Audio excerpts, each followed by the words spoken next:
Hello and welcome to DesignOS. We've talked about the frame tool. Now we can move on to the next tool which lives right below it called the slice tool. We can get to the slice tool by clicking on the arrow next to the frame tool and hitting the slice, or we can just press S on a keyboard to get to the slice tool. The slice tool is not really used for designing. It's actually used to export parts of your design, or you can use the slice tool to mark territory all over your design space. You can draw a slice in two ways. Similar to a frame, selecting the slice tool and then clicking anywhere will give you a 100 by 100 slice like that. Or you can use the slice tool directly and create a slice by the freehand technique similar to what we did when we created frames. So just hold down your left click and draw, and there you have a slice. Just like with the frame tool, we can also edit the dimensions of the slice that we create by freehand using the width and the height here, and the position as well as the rotation. If you want to make a perfect square every time you create a slice, all you have to do is hold down your shift button and then start creating the slice, and as you can see, the dimensions will always remain the same, so it will always be a square. This technique can also be used for frames, rectangles, and things like creating perfect circles when you get to the ellipse tool. Also, as you saw, when I hold down shift and then draw a square, it starts from one point where I start drawing and then goes to the next point where I end my drawing. What if I want my square to start from this point and then expand in every direction? That means up and left as well. Right now it's going only to the right and the downward direction. To do that, we can go back to the slice tool and then hold shift as well as hold down alt, and that will start creating a square using the starting point as the center point for the square. Something like that. You can use the same technique again for frames, for rectangles, for ellipses, circles, and more. Now, if I go ahead and create a slice which breaks both these frames in half, and then I go ahead and export the slice, let's see what that slice looks like. And as you can see, that slice is now these two frames cropped out, as well as it includes the color of the background. All right, that's enough for the slice tool. We can go ahead and delete this slice as well as this frame, and I'll make this frame go back to a solid fill and make it white, and I'll remove this export as well. Now we can move on to the shape tools that Figma offers. As you can see, we have many tools like the rectangle, line, arrow, ellipse, polygon, star, and the place image tool. So we'll go through these one by one. If you follow along with these videos, I want you to do one simple thing. Equip the rectangle tool by hitting the rectangle tool over here, or you can just press R on your keyboard. Now click inside the frame. Then go ahead and equip the rectangle tool again, or press R again, and then click outside the frame. As you can see, we created two rectangles that are 100 by 100, so they're really squares. We could have done this using the left click and drag method as well, or we could edit the dimension on the right panel.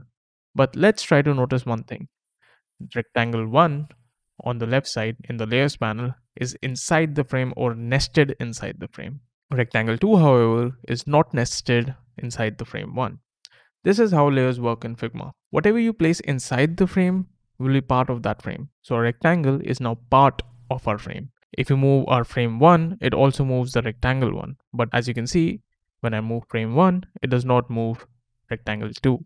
Now, let's say that we want to move rectangle 1. We can do that by selecting the rectangle and then moving it around. Same can be said for rectangle 2 as well. I can select that and move it around. Now I'll go ahead and duplicate rectangle 1 inside of the frame. So hit Ctrl D, and now as you can see, there is a rectangle 2 here. I'll just change its name. You can change the name just by double clicking on the layers panel and then typing in whatever you want. So I'll name this rectangle 3. And I'll select this rectangle 3 either in the layers panel or in the design space. So I'll just select it here and then I can move it across. Now let's say we want to move both these rectangles 1 and 3 together without moving the entire frame. This is where the concept of groups comes in. We can select both these rectangles in two ways. One would be going to the layers panel and then selecting them one by one. So I select rectangle 1, then I hold down my control key and select rectangle 3. Or I can deselect them and then select them again by dragging inside my frame. Notice this one thing though. If I drag outside my frame and select the entire thing, my frame 1 is entirely selected. But if I only select these two when I'm inside the frame, only these two are selected, my frame 1 is not selected. Now that we have them selected, we can right click on them and hit group selection, or a simple way to do this is to select both of them again, hit Control, Command on Mac, and then hit the G key. This will make a group out of these two rectangles. Now, if we select group 1, we can see that on the right side, we have controls that are very similar to when we looked at frames, except that we now have a constraints panel and some of the features like layout grid are now missing. We'll talk about constraints and how it helps us create responsive designs later on. For now, we can change the color of both of these rectangles together. So we'll just go to fill and then change the color. Now, what if you want to change the color of only the bottom rectangle? You're gonna have to go ahead and select the bottom rectangle somehow. So one way to do that is to open up this group 1 using this little triangular dot here, select rectangle 3, which is my bottom rectangle, and then change its color. But doing that, it's quite a tedious task, especially if you have all your layers nested like this. A simple way to get to the smallest layer or the smallest piece in any Figma document is to use your Control key on Windows and your Command key on Mac. So if I hold down Control and then left click on this rectangle, as you can see, it directly goes ahead and selects that rectangle. However, if I deselect this and then click on the bottom rectangle again, as you can see, my whole group is selected. If I hold down Control and then press on the bottom rectangle, only the bottom rectangle is selected. Now we have two rectangles that are differently colored, and as you can see, if I select group 1, I have selection colors over here, which shows me colors of both of my rectangles. What if I want to make these two colors similar? All I have to do is copy one color. So I'll copy the top one and paste it in the other one. And that will change my bottom rectangle to the same color as my top rectangle. Now, if we select any of these rectangles using the Control or the Command shortcut, we can see that the controls on the right side are again very similar to the controls that we had with the frame. In fact, except for constraints and the clip content property, they're exactly the same. Let's try to understand how we can move these shapes around in our frame freely. We can obviously use a mouse to move around a shape, simply like that. Or we can also use a keyboard and use the arrow keys. So if I hold down my up arrow key, it will move my shape up. If I hold down the down arrow key, it will move my shape down. The right one goes to the right and the left one goes to the left. Now, if I hold down the up arrow key, as you can see, it's quite slow in moving my rectangle. That's because every time my computer registers that I've hit the arrow key, it moves my rectangle by 1 pixel. What if I want to move it by 10 pixels? So for that, I want to hold down Shift and then press the arrow key. And every time I hit the arrow key, my rectangle will move up 10 pixels. This is called nudging, and nudging is quite useful when you're trying to make pixel perfect designs.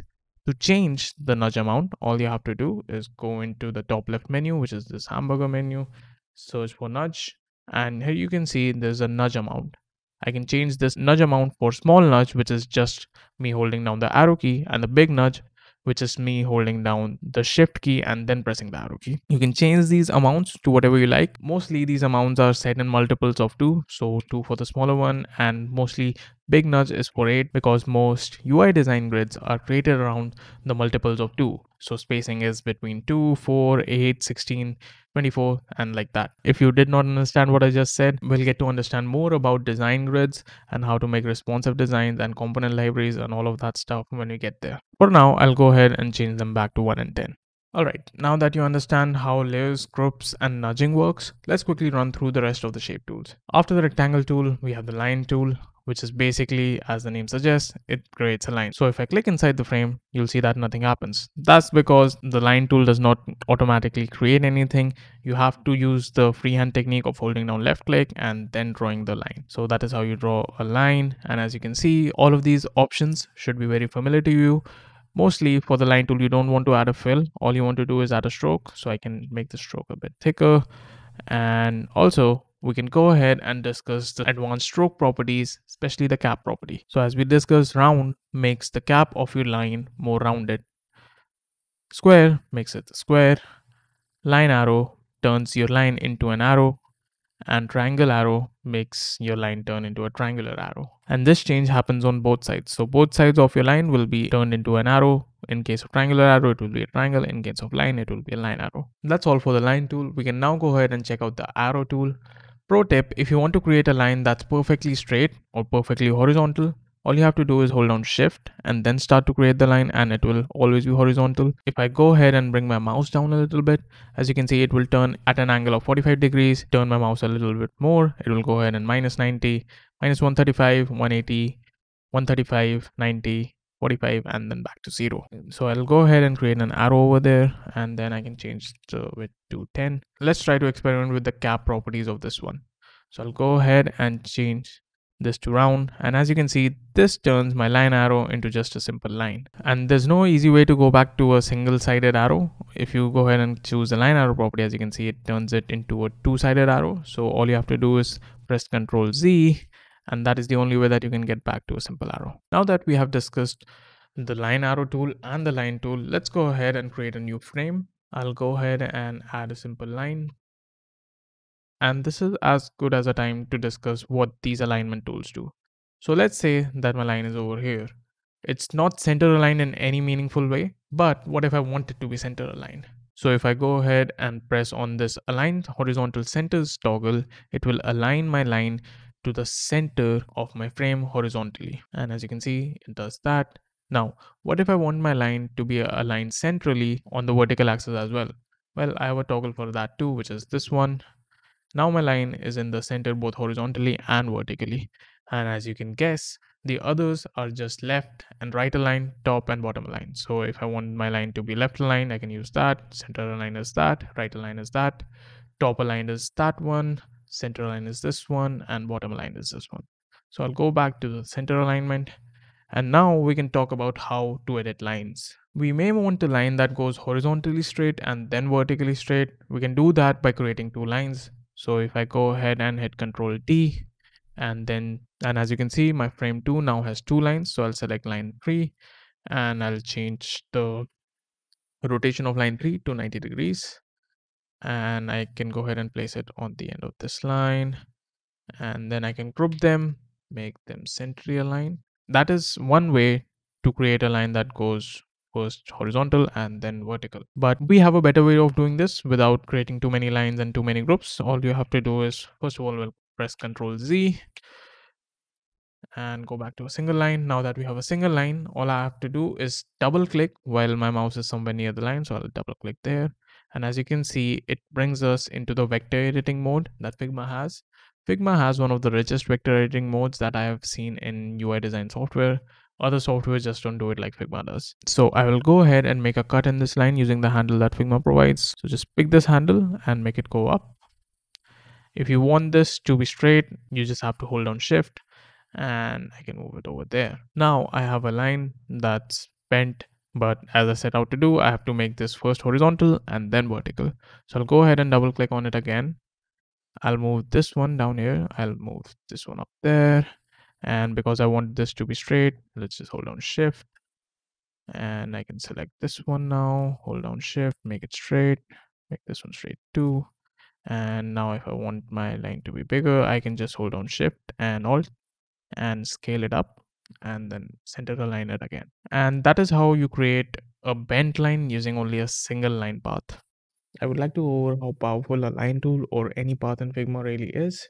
And to demonstrate that, we'll go ahead and drag and drop an image. If you have any image open in your Explorer window, just select it and you can drag it and drop it inside of Figma and it will work just like the place image tool over here. So I'll go ahead and set to this and I'll change this to logo. And I will also lock this layer. Locking a layer means you can no longer edit or even select it.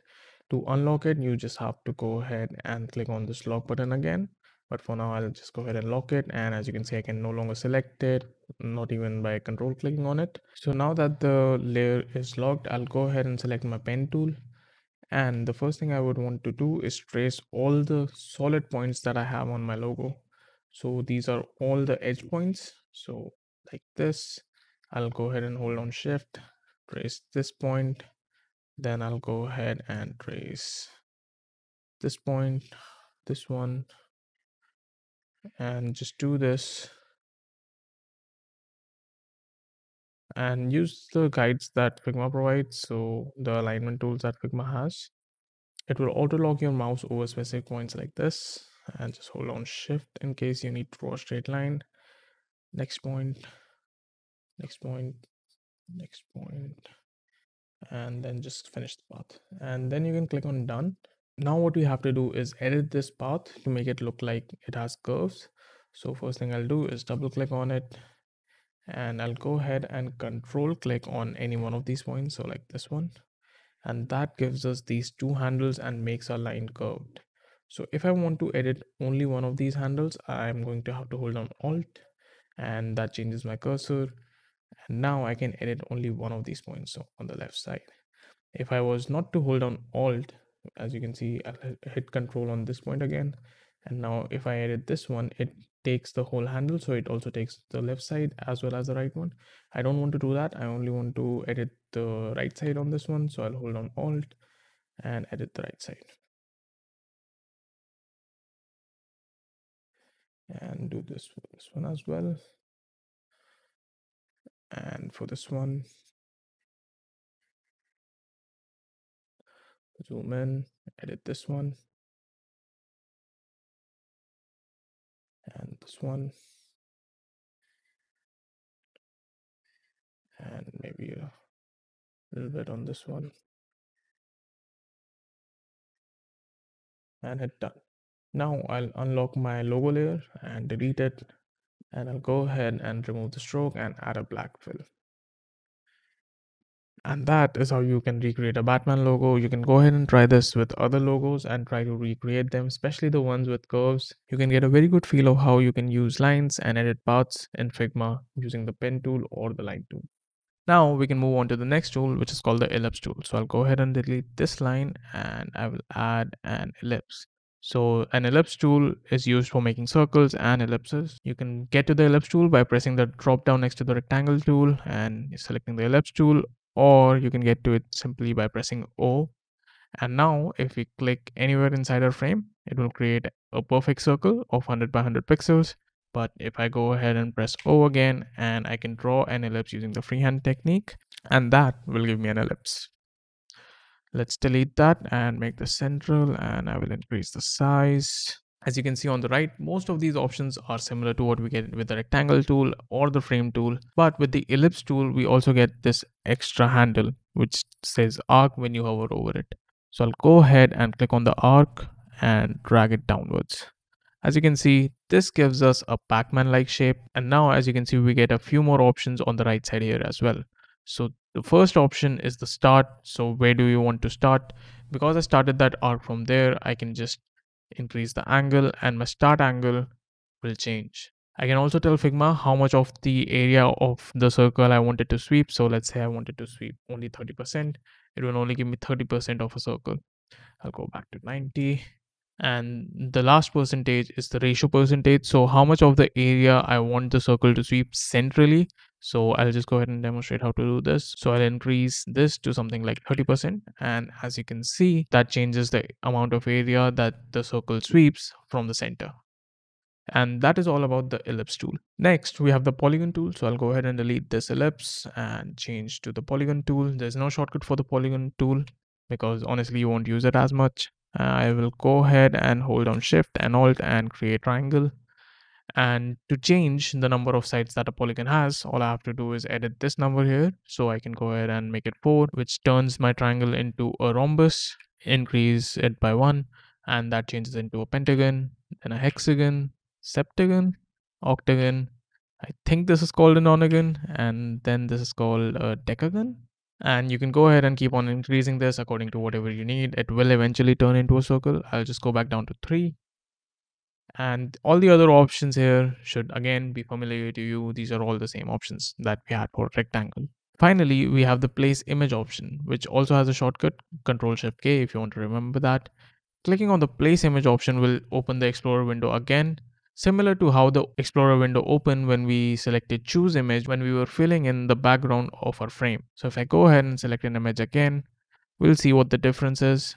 I'll just click on place all, and that places an image inside of Figma. But as you can see, there's a difference between this place image tool and the fill that we had for our frame. That fill was confined to the frame.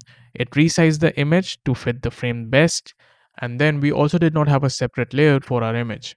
But in this example, we now have a separate layer for our image, so we can go ahead and change the dimensions of the image independent of the frame. That is the difference between this place image tool and the background image that we may have when we go ahead and change the fill to an image. We obviously still have the same image editing options and the rotate options. You can go ahead and play around with those blend options as well. And you can change the fill of this image back to a solid color as well. And as you can see, all the other options for the image are basically the same as the rectangle tool. So that is all for the shape tools and the place image tool. We'll go ahead and learn more about the pen tool in the next episode.